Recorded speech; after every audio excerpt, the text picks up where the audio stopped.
사랑하는 성도 여러분, 안녕하십니까? 오늘 6월 21일 월요일 새벽 이슬과 같은 주의 말씀을 사모하며 나오신 모든 분들을 주님의 이름으로 사랑하고 또 축복합니다. 우리가 오늘 같이 상고할 말씀은 창세기 4장 3절에서 7절 말씀까지가 되겠습니다. Genesis chapter 4 verses 3 through 7. 우리 3절에서 7절 말씀 제가 받들어 읽도록 하겠습니다. 세월이 지난 후에 가인은 땅의 소산으로 제물을 삼아 여호와께 드렸고 아벨은 자기도 양의 첫 새끼와 그 기름으로 드렸더니 여호와께서 아벨과 그의 제물은 받으셨으나 가인과 그의 제물은 받지 아니하시니라. 가인이 몹시 분하여 안색이 변하니 여호와께서 가인에게 이르시되 내가 분하여 함은 어찌 됨이며 안색이 변함은 어찌 됨이냐? 내가 선을 행하면 어찌 낯을 들지 못하겠느냐? 선을 행하지 아니하면 죄가 문에 엎드러져 있느니라. 죄가 너를 원하나 너는 죄를 다스릴지니라. 아멘. 이것은 우리에게 주시는 하나님의 말씀입니다. 오늘 말씀의 제목은 예배에 성공하는 인생을 삽시다. 예배에 성공하는 인생을 삽시다 라는 제목을 잡아 보았습니다. 여러분, 우리 하나님께서 우리 인간을 창조하신 목적은 하나님과의 교제, 그리고 하나님과의 깊은 그런 대화와 그리고 교제 속에를 목적으로 우리를 만드셨잖아요. 그러니까 어떻게 보면은 그 교제라고 하는 것은 하나님과의 관계라는 측면에서 이것은 예배다라고 생각할 수 있어요.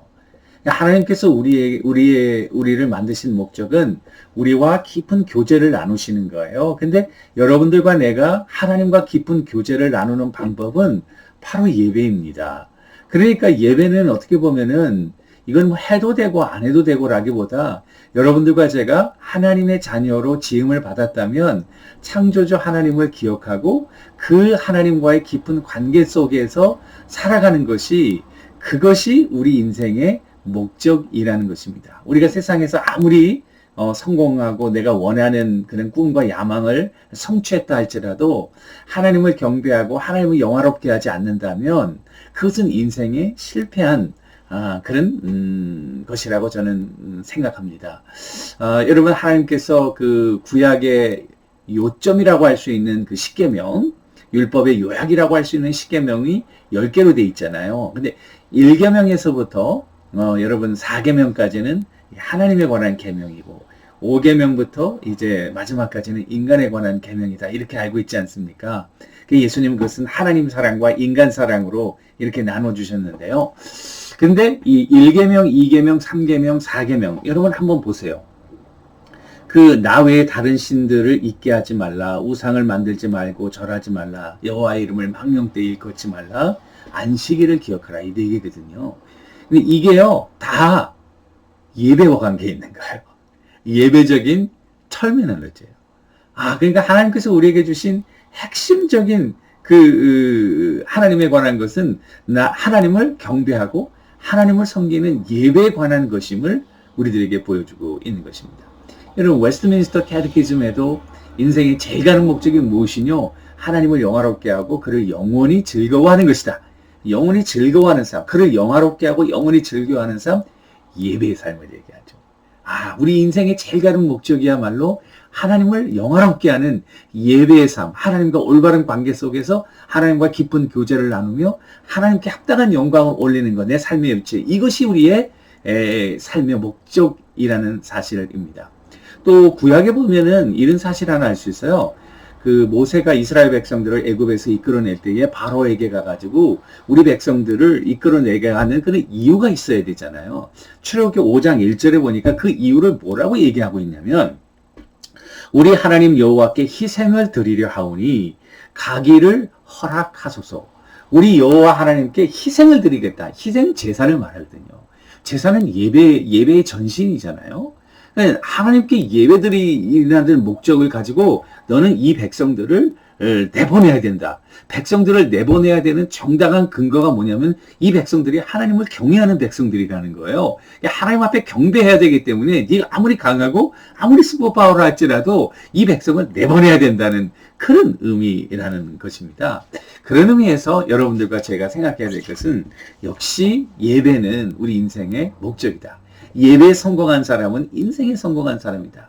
그런데 놀라운 사실은 우리의 목적, 어떻게 보면 의무와 같은 예배이지만, 그러나 하나님을 예배하는 것은 특권입니다. 왜냐하면 하나님과 교제 가운데 능력의 역사가 일어나요. 하나님과 예배하는 가운데 기적의 역사가 일어나요. 하나님과 교제 가운데 우리 시들었던 영혼이 소생케 되고요. 우리의 병들었던 영혼이 낫게 되고요.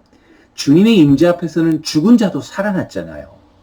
그러니까 우리의 그런 유한한 리소스, 말라버리는 인생에 새로운 생명력을 불어넣는 유일한 방법은 살아계시고 생명의 근원이신 하나님과 연결되는 예배로 들어가는 거라고요.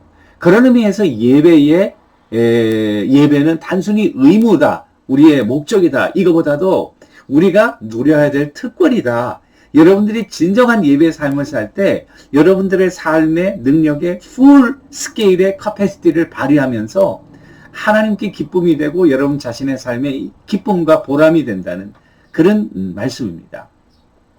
그런데 오늘 가인을 보니까 그 인생에 실패한 거예요. 가인의 제사는 왜 받으시고 가인의 제사는 왜 받지 않으시고 아벨의 제사는 왜 받으셨냐?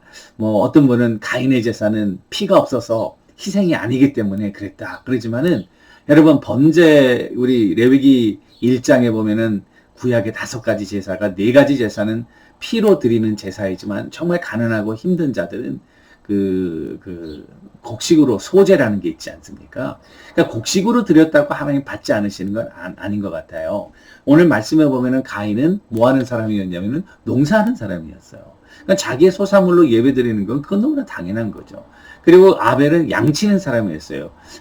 자기의 양을 가지고 하나님께 예배 드리는 거예요. 그런데 오늘 여러분 말씀해 보시면 어메이징한 말씀이 나와요. 어떤 말씀이 나오냐면 3절 가인은 땅의 소산으로 제물을 삼아 여호와께 드렸고 아벨은 자기도 양의 첫 새끼와 그 기름으로 드렸더니 여호와께서 아벨과 그의 제물은 받으시고 가인과 그의 제물은 받지 아니하시리라. 여기 보면요, 제물 앞에 사람 이름이 나와 있어요. 하나님께서 받으신 것은 가인과 그의 제물은 받지 않으시고 아벨과 그의 제물은 받으셨다. 이 제물 자체의 문제라기보다도 그 제물을 드리는 가인과 아벨의 마음 상태의 문제였다는 사실을 우리들에게 알려주고 있습니다. 그 사실을 뒷받침하는 것은 히브리서예요. 히브리서 11장 4절에 보니까 믿음으로 아벨은 가인보다 더 나은 제사를 드림으로 의로운 자라 하시는 증거를 얻었다.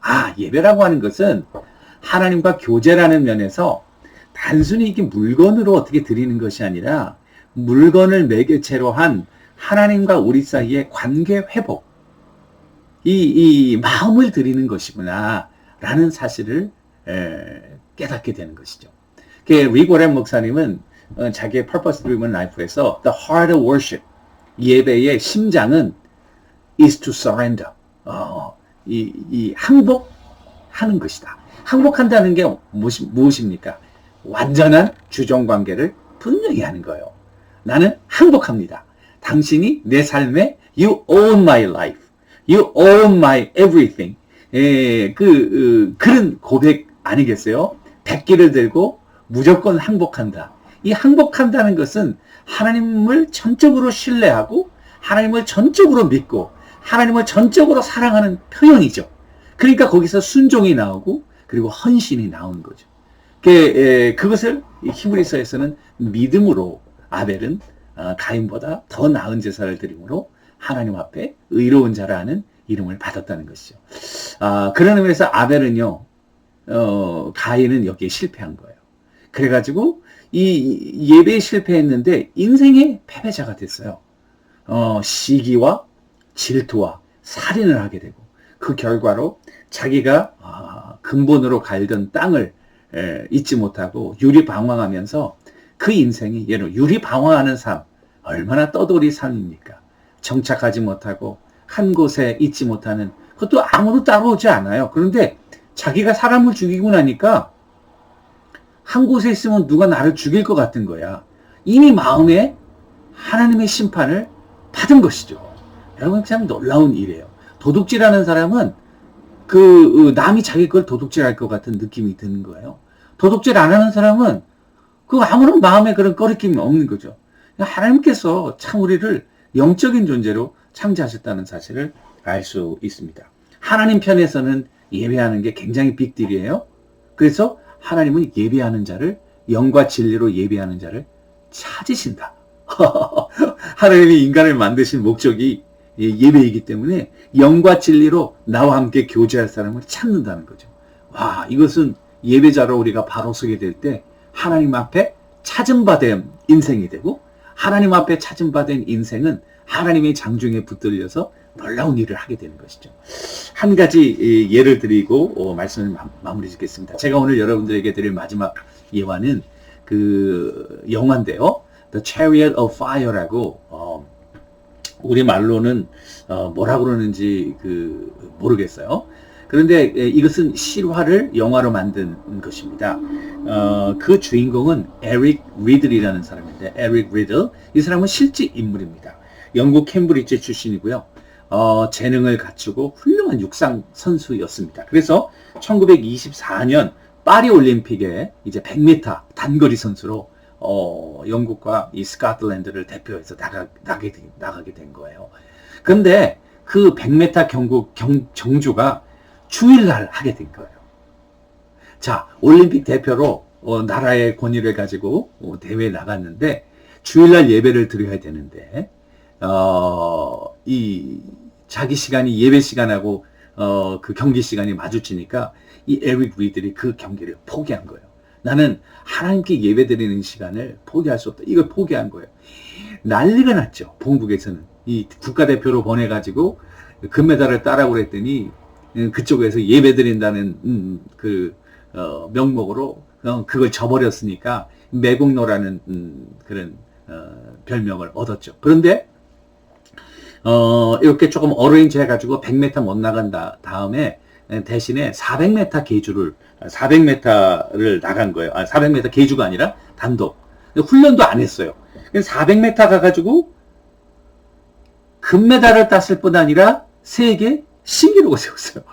그러니까 그를 막 손가락질했던 모든 사람들이 막 나라의 영웅으로 만들었습니다.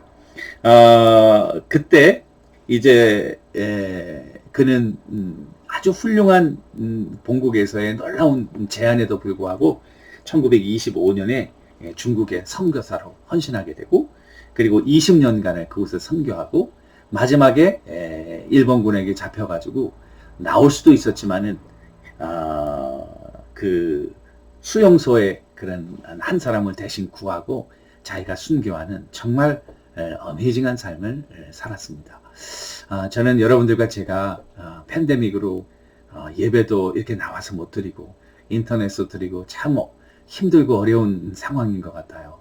여러분이 이제 백신도 맞고 또 우리가 이렇게 활동이 어느 정도 자유롭게 되면서 이제 정말 예배 생활을 다시 정상적으로 회복하고 하나님과의 관계에서 우리의 인생의 목적을 성취함으로 정말 여러분들과 저에게는 기쁨과 보람이 되고 하나님의 정정에 붙들림 받아요.